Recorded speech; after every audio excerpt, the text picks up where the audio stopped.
जय माँ काली मित्रों, आपका मेरे चैनल माँ काली माँ दुर्गा शक्ति संवाद में स्वागत है। मित्रों, अगर आप मेरे चैनल पर नए हैं तो मेरे चैनल को सब्सक्राइब कीजिए, लाइक कीजिए, शेयर कीजिए। साथ ही नोटिफिकेशन बेल को भी प्रेस कीजिए, जिससे मेरी आने वाली वीडियोस का नोटिफिकेशन आपको तुरंत मिल जाए। मित्रों, आज का जो विषय बहुत अच्छा है, रुचिकर है और बहुत लोगों के मन में ये दुविधा भी होती है। तो प्रश्न ये है कि जो लोग माँ काली की पूजा करते हैं और जब वो परेशान होते हैं तो उन्हें ऐसा लगता है कि हमें माँ काली की पूजा फलीभूत नहीं होती। यानी उन्हें ऐसा लगता है कि माँ काली का जो हम पूजा करते हैं हमें उसका कोई भी फल नहीं मिलता है। तो ऐसा क्या कारण है, ऐसी हमारी क्या गलती होती है जिस कारण से हमें माँ काली की पूजा का फल नहीं मिलता।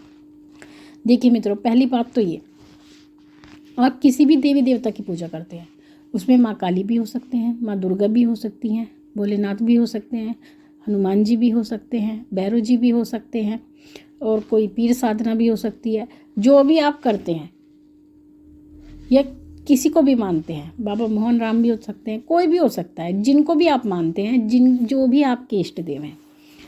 तो ऐसी परिस्थिति में जब आप उनकी पूजा करते हैं और आप मन लगाकर सोचते हैं कि हम जो भी पूजा कर रहे हैं हम पूरी कहते हैं अपने 100% दे रहे हैं, उसके बाद भी हमें उसका फल क्यों नहीं मिलता। लेकिन कहीं ना कहीं जो त्रुटि होती है वो हमारे अंदर ही होती है, लेकिन हम वो त्रुटियाँ माँ में ढूंढते हैं।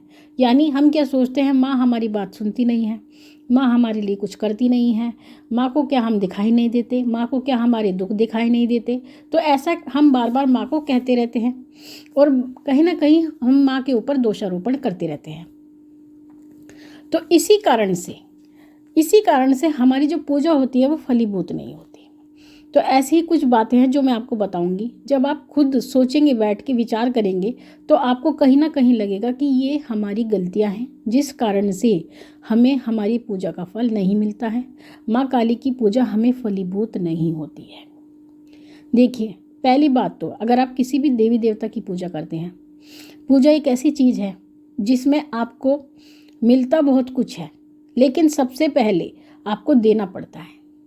अगर आप कहीं भी कुछ भी लेने जाते हैं तो सबसे पहले आप क्या करते हैं, सबसे पहले किसी भी वस्तु का आप मूल्य चुकाते हैं, तब उसके बाद उस वस्तु को ग्रहण करते हैं। इसी प्रकार से जो भक्ति का मार्ग होता है उसमें आपको प्राप्त करने के लिए सबसे पहले देना होता है, और वो क्या होता है, वो होता है हमारा विश्वास। सबसे पहले जो पहली नींव है किसी भी पूजा की, भक्ति की, वो विश्वास होता है। जब आपके मन में विश्वास होता है अपने इष्ट के प्रति, तभी जा कर के आपकी पूजा फलीभूत होती है। और जब आप माँ काली की पूजा करते हैं तो उस समय पर अगर आपके मन में अविश्वास की भावना है, जैसे कि अगर आप परेशान हैं और उस समय पर आप पूजा कर रहे हैं और आपकी जो परेशानी है वो हल नहीं होती है, यानी जो आपकी समस्या है वो ज्यों की त्यों बनी रहती है, तो ऐसी परिस्थिति में आप क्या करते हैं, आप माँ पर अविश्वास की भावना लेकर आते हैं। यानी आपके मन में अविश्वास होता है कि माँ हमारे लिए कुछ नहीं करती हैं। तो जहाँ ये भावना आती है वहाँ पर आपकी पूजा फलीभूत नहीं होती है। यही आपकी त्रुटि है, यही आपकी गलती है।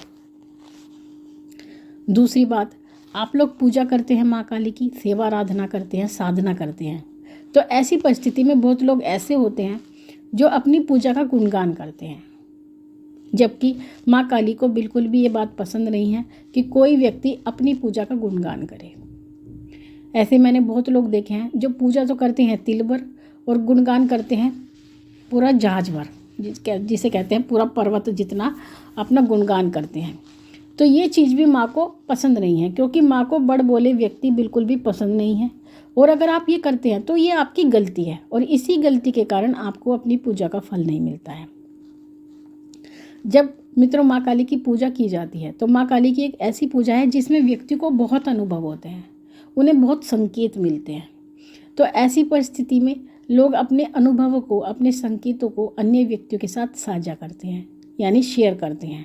तो ये बहुत बड़ी गलती है। इसी कारण से ही आपको पूजा फलीभूत नहीं होती, क्योंकि जो आध्यात्मिक अनुभव होते हैं वो कभी साझा नहीं किए जाते, किसी से भी वो शेयर नहीं किए जाते।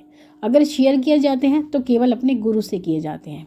लेकिन व्यक्ति क्या करता है, हर किसी को अपने अनुभव बताते हैं, हर किसी को, चाहे वो मित्र हो या घर परिवार के सदस्य हों या साथ में काम करने वाले हों, उनको वो अपने अनुभव बताते हैं, जिस कारण से ही माँ काली की पूजा आपको फलीभूत नहीं होती हैं।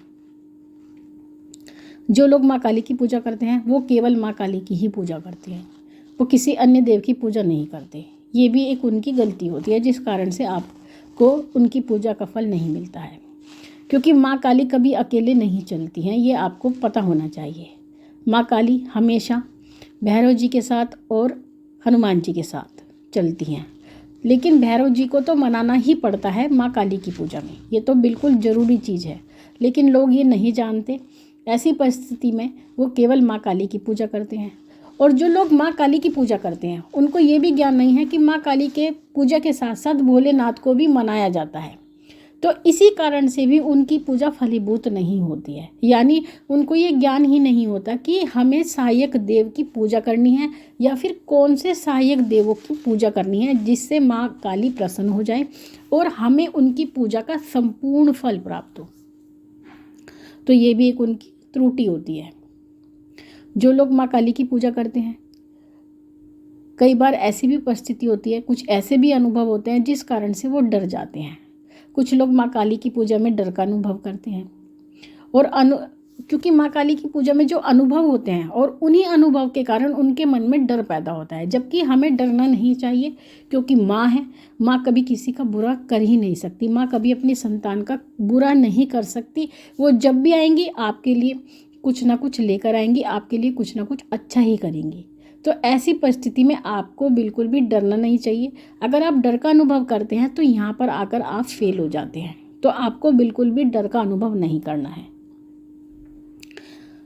कई बार व्यक्ति माँ काली की पूजा तो करते हैं लेकिन वो पूर्णतः समर्पित नहीं होते, यानी पूजा के प्रति उनके समर्पण भाव नहीं होते, वो एक जगह नहीं टिक पाते। क्योंकि माँ काली की पूजा करने के लिए किसी भी व्यक्ति को सबसे पहले केंद्रित होना पड़ता है। अगर वो केंद्रित नहीं है, उसका ध्यान केंद्रित नहीं है, तो भी वो माँ काली की पूजा में लाभ प्राप्त नहीं कर सकता है। तो ऐसी परिस्थिति में आपको अपना ध्यान केंद्रित करना होगा और केवल माँ के श्री चरणों में ही ध्यान लगाना होगा। एक सबसे बड़ी गलती जिस कारण से हमें पूजा का फल प्राप्त नहीं होता है वो होती है, हमारा जो मार्ग होता है, हमारा जीवन दो पार्ट में बटा हुआ है, एक भौतिक जीवन और एक आध्यात्मिक जीवन। और जिस प्रकार से हमारे लिए भौतिक जीवन आवश्यक है उसी प्रकार से हमारा आध्यात्मिक जीवन भी महत्वपूर्ण है। ऐसी परिस्थिति में अगर हम अपने आध्यात्मिक जीवन को अपने भौतिक जीवन से जोड़ते हैं तो यहीं आकर हम सबसे बड़ी त्रुटि करते हैं, क्योंकि जो हमारा आध्यात्मिक जीवन है वो एक अलग रास्ता है और जो भौतिक जीवन है वो एक अलग रास्ता है। और आध्यात्मिक जीवन के माध्यम से हम अपने भौतिक जीवन की समस्याओं को हल कर सकते हैं, लेकिन ये कहना कि हमारे आध्यात्मिक जीवन के कारण हमारा भौतिक जीवन सफल नहीं हो रहा है, ये बिल्कुल गलत बात होती है। क्योंकि जिस मार्ग पर हम उन्नति कर सकते हैं उस मार्ग को कभी भी भौतिक जीवन से नहीं जोड़ना चाहिए, क्योंकि आध्यात्मिक जीवन में हमें बहुत अनुभव होते हैं, हम अपने इष्ट की प्राप्ति करते हैं, लेकिन भौतिक जीवन में हमें धन की आवश्यकता होती है, हमारी जो परेशानी होती है उनका निवारण हमें चाहिए होता है। तो ऐसी परिस्थिति में अगर हम आध्यात्मिक मार्ग पर होते हैं तो हम ये सोचते हैं कि जब हम इतनी पूजा पाठ करते हैं तो हमारी जो परेशानियां हैं वो ज्यों की त्यों क्यों हैं, उनका कोई समाधान क्यों नहीं होता है। लेकिन व्यक्ति ये नहीं जानते कि जो हमारे भौतिक जीवन की परेशानियां हैं वो कहीं ना कहीं हमारा प्रारब्ध है और उसी प्रारब्ध के कारण हम ये परेशानियां झेल रहे हैं, जिससे कि हमें कष्ट होता है। जबकि हमारा जो आध्यात्मिक जीवन है उसके माध्यम से हम अपने प्रारब्ध को भी काट सकते हैं, यानी पूजा के द्वारा, भक्ति के द्वारा हम अपने प्रारब्ध को काट सकते हैं। लेकिन लोग अपने भौतिक जीवन के कारण अपने आध्यात्मिक जीवन पर अविश्वास की भावना लेकर आते हैं, जो कि सर्वथा गलत है। हमें पूजा के नियमों का पालन करना चाहिए। कुछ लोग पूजा तो करते हैं लेकिन पूजा के नियमों का पालन नहीं करते, जैसे मांसाहार का सेवन करते हैं, शराब का सेवन करते हैं या ऐसी वस्तुओं का सेवन करते हैं जो सनातन धर्म में बिल्कुल वर्जित होती हैं। तो इसी कारण से भी हमें पूजा का फल नहीं प्राप्त होता है, क्योंकि माँ काली की पूजा में नियमों का ध्यान रखना होता है और नियमों से की गई पूजा का संपूर्ण फल हमें प्राप्त होता है। और अज्ञानतावश की गई भूल भूल नहीं होती, लेकिन ज्ञान होने के कारण अगर आप भूल होते हैं तो वो भूल ही कहलाती है। तो ऐसी परिस्थिति में आप अगर नियम जानते हो तो आपको नियमों का पालन करना ही होगा। सबसे बड़ी गलती माँ काली की पूजा में लोग क्या करते हैं कि जब वो माँ काली की पूजा करना प्रारंभ करते हैं तो वो छोटी पूजा से प्रारंभ नहीं करते, वो उच्च स्तर की साधना करना चाहते हैं। मतलब वो सीधे ये कहते हैं कि हम साधना करना चाहते हैं, वो जबकि ये नहीं जानते कि साधना का स कैसे होता है। और साधना से पहले तो पूजा की जाती है, पहले तो आपको पूजा करने में अभ्यस्त होना होगा, उसी के बाद आप साधना कर सकते हैं। और जो लोग पूजा करने नहीं जानते वो साधना क्या करेंगे। तो ऐसे ही में आप ये बहुत बड़ी गलती करते हैं कि आप एक उच्च स्तर की पूजा करते हैं जहाँ पर जाकर आप फेल हो जाते हैं, क्योंकि पहले पूजा की आदत होती है, उसके बाद ही साधना कर सकते हैं। जो लोग पूजा नहीं करते वो 5 मिनट भी पूजा में नहीं बैठ सकते, और साधना वही कर सकता है जो घंटों तक बैठ सकता है। तो ऐसी परिस्थिति में यहाँ पर भी आपकी त्रुटि होती है। कुछ लोगों को गुस्सा आता है और उसका कारण ये होता है कि जब वो ज़्यादा पूजा करते हैं, यानी अगर जो भी ऊर्जा, जो भी एनर्जी जनरेट होती है आपकी पूजा से, और आपकी जो शरीर होता है वो उसको ग्रहण करने लायक नहीं होता, तो ऐसी परिस्थिति में वो जो एनर्जी होती है, जो ऊर्जा होती है, वो गुस्से के रूप में बाहर आती है। इसी कारण से उन्हें गुस्सा ज़्यादा आता है, जिस कारण से वो माँ काली को ब्लेम करते हैं और ये कहते हैं कि माँ काली की पूजा करने से हमें गुस्सा अधिक आता है। जबकि वास्तविकता ये होती है कि जो आपका शरीर होता है वो उस ऊर्जा को बैलेंस नहीं कर पाता, इस कारण से भी व्यक्ति को गुस्सा आता है। और दूसरी बात, जब आप माँ काली की पूजा करते हैं और आपको गुस्सा आता है तो उसको बैलेंस करने के लिए भोलेनाथ की पूजा की जाती है, क्योंकि माँ काली की जो उग्रता होती है तो वो उसको शांत करने में केवल भोलेनाथ ही सक्षम है। तो ऐसी परिस्थिति में आपको भोलेनाथ की पूजा भी साथ में अवश्य करनी चाहिए। अगर आप कुछ भी नहीं कर सकते तो केवल आप जलाभिषेक ही भोलेनाथ का रोज करें। कई लोग ऐसे होते हैं जो माँ काली की पूजा तो करते हैं लेकिन उनका ध्यान इधर उधर भटकता है, यानी अपने इष्ट की ओर उनका ध्यान केंद्रित नहीं होता है। तो ऐसी परिस्थिति में भी उन्हें पूजा का कोई फल नहीं मिलता है, क्योंकि सबसे पहले जो पूजा की जाती है वो मुख्य देव की जाती है। अगर माँ काली आपकी मुख्य देव हैं तो वो आपको पूर्ण फलीभूत होगी, यानी आपको अपना ध्यान केंद्रित करना होगा केवल अपने इष्ट के चरणों में, तभी आपको पूजा का संपूर्ण फल मिलेगा, अन्यथा आपको कोई भी फल प्राप्त नहीं होगा। और अविश्वास की भावना से की गई पूजा का कोई फल नहीं होता है। तो मित्रों, ये कुछ ऐसी गलतियाँ होती हैं, कुछ ऐसी त्रुटियाँ होती हैं जो हम स्वयं करते हैं और जिनका हमें ज्ञान नहीं होता, और इसी कारण से हमें माँ काली की पूजा में कोई भी फल नहीं प्राप्त होता है और ना ही कोई अनुभव भी होता है। तो आगे से आप जब भी पूजा करना प्रारंभ करें या माँ काली की पूजा करते हैं तो इस बात का ध्यान रखें, जो भी बातें मैंने आपको बताई हैं आप उन सभी का पालन करें, और जो त्रुटि आप करते हैं आप उनको सुधार लें।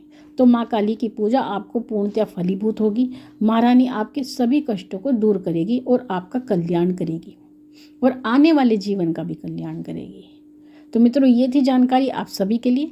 माँ भगवती से प्रार्थना करती हूँ कि वो आपके भंडारे भरती रहे, आपकी सभी मनोकामनाओं को पूर्ण करती रहे। आपसे फिर मिलूंगी अपनी अगली वीडियो में, तब तक के लिए जय महाकाली, जय महाकाल।